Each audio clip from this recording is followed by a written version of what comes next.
Всем салем, друзья! С вами адвокат Таир Насханов.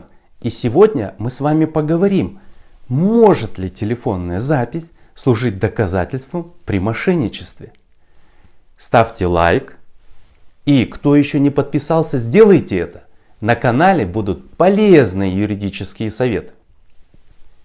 Итак, можно ли записывать другого человека без его ведома? Например, если он что-то обещал сделать и не сделал. Скажем, вы ему дали денег, чтобы он решил незаконным образом вопрос с вашим братом, например, который сидит в тюрьме. А вам этот неясный вопрос он не решил. Вы начинаете подозревать, что вас кинули. И теперь при встречах с этим знакомым вы включаете диктофон на своем сотовом телефоне, прячете его в карман. И при этом вы абсолютно уверены, что потом сможете предъявить эту запись в качестве доказательства. Вы ошибаетесь. Не будет она являться доказательством. Согласно статье 234 УПК, негласные действия проводятся с санкцией на основании мотивированного постановления следователя.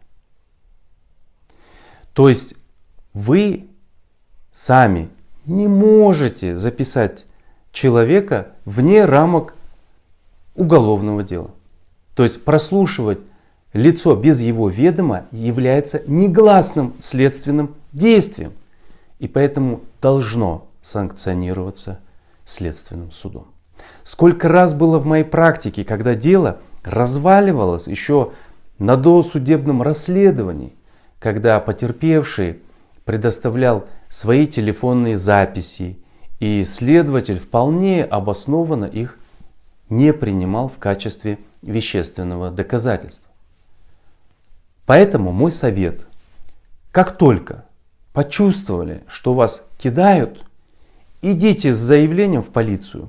Пусть вас следователь после получения санкции вручит надлежащим образом записывающее устройство и идите спокойно к мошеннику. При разговоре, если он подтвердит получение денег и неисполнение обещаний какими-либо причинами, то дальше вам уже беспокоиться не о чем. Именно эта запись и будет доказательством незаконного присвоения ваших денег. На этом пока все. Если есть вопросы, пишите в комментариях. Постараюсь всем ответить. Ставьте лайк и подписывайтесь на мой YouTube канал. С вами был адвокат Таир Насханов.